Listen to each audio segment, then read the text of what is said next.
सुप्रभात। आप सभी छात्रों का हिंदी की कक्षा में स्वागत है। बच्चों, पिछले वीडियोज़ में मैंने क्रिया के बारे में बात की थी और हमने कर्म के आधार पर क्रिया के भेद भी किए थे, अकर्मक, सकर्मक। आज हम क्रिया के बारे में ही और आगे जानेंगे। हम आज संरचना के आधार पर क्रिया के भेद इस विषय पर बात करेंगे। तो चलिए शुरू करते हैं। संरचना के आधार पर क्रिया के बेटा 5 भेद माने गए हैं, परंतु कभी कभी ये भेद 6 भी हो जाते हैं। तो इस चीज़ से आपको कंफ्यूज नहीं होना है, क्योंकि आप अमूमन देखेंगे कि एक भेद बताया जाता है सामान्य क्रिया के नाम से, जो कि शायद आपको अपनी पुस्तक में देखने को ना मिले, परंतु फिर भी मैं समझा दे रही हूँ। सामान्य क्रिया वह क्रिया जिस वाक्य में हम देखते हैं कि एक ही क्रिया है ना, उसे हम सामान्य क्रिया कहते हैं। जैसे मैं उदाहरण दूंगी तो आपको और अधिक स्पष्ट हो जाएगा। उदाहरण के लिए, मोहन गया, यहाँ पर केवल एक ही क्रिया है, गया। मेघा ने रोटी खाई, खाई एक ही क्रिया है।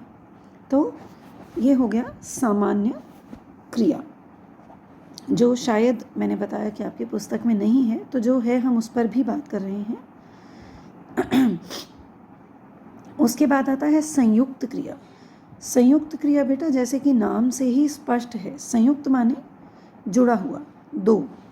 तो हम कह सकते हैं कि जब दो या दो से अधिक क्रियाएं मिलकर किसी पूर्ण क्रिया को बनाती हैं, तब वे संयुक्त क्रियाएं कहलाती हैं। ठीक है, दो या दो से अधिक। उदाहरण के लिए, पड़ोसन ने लंगर वितरित कर दिया। तो यहाँ पर एक तो वितरित मतलब बांटना, और कर देना, है ना, कर भी आ गया, देना भी आ गया। ठीक ऐसे ही मेरे मित्र आ गए हैं, यहाँ पर देखिए आ, गए और हैं। तो दो से अधिक मतलब एक से अधिक क्रियाएं हमें देखने को मिल रही हैं इन वाक्यों में, अतः हम इन्हें क्या मानेंगे? संयुक्त क्रिया। ठीक है, आगे चलते हैं। इसके बाद एक भेद है रंजक या सहायक क्रिया। यह भी नाम से ही स्पष्ट है। रंजक हो सकता है संभवतः आप सबके लिए नया शब्द हो, परंतु सहायक तो आप सभी समझते हैं, जो किसी की हेल्प कर रहा हो। तो जब कोई क्रिया मुख्य क्रिया के साथ जुड़ जाए और वो अपना अर्थ भुला दे और मुख्य क्रिया के साथ मिलकर उसको ही और ज़्यादा उभार दे, तो उसे हम सहायक या रंजक क्रिया कहते हैं। जैसे कि मैं उदाहरण देती हूँ, सब्जी वाला सब्जियाँ दिखाने लगा। तो यहाँ पर क्या है? दिखाने और लगा।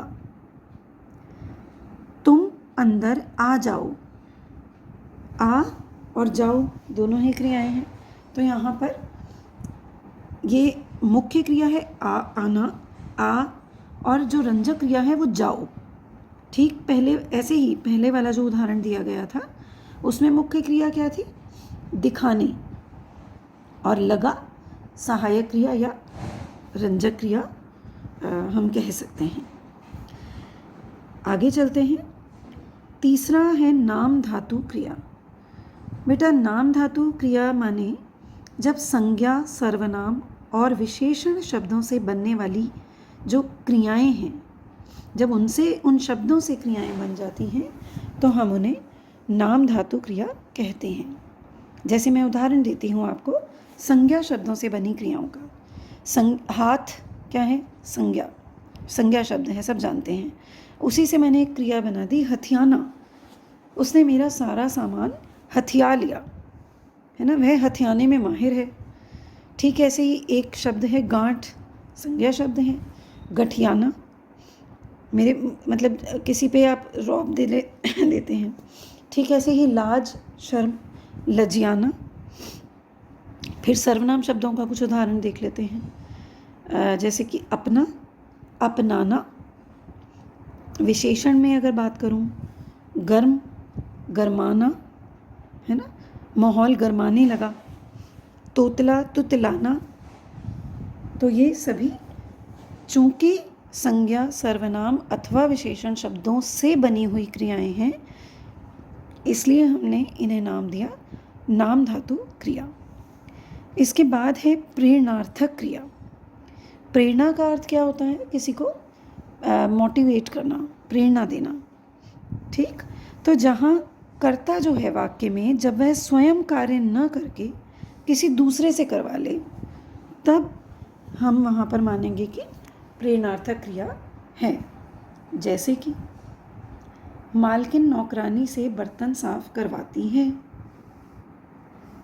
मालकिन नहीं कर रही है, किस बर्तन साफ हो रहे हैं, परंतु कौन कर रहा है? नौकरानी, है ना। ठीक ऐसे ही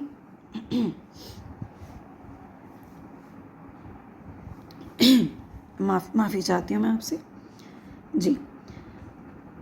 अच्छा जी, आगे हम चलते हैं पूर्वकालिक क्रिया। पूर्वकालिक का अर्थ होता है जो पहले से ही, पूर्व मतलब पहले, और काल समय को डिनोट करता है। तो किसी भी वाक्य में जब मुख्य क्रिया से पहले जो क्रिया हम देखें, उसे हम बोलते हैं कि यह पूर्वकालिक क्रिया है। किसी भी वाक्य में मुख्य क्रिया से पहले वाली क्रिया पूर्वकालिक क्रिया कहलाती है। इन शब्दों में भी हम इस बात को कह सकते हैं। उदाहरण के लिए, अनिल खाना खाकर सो गया।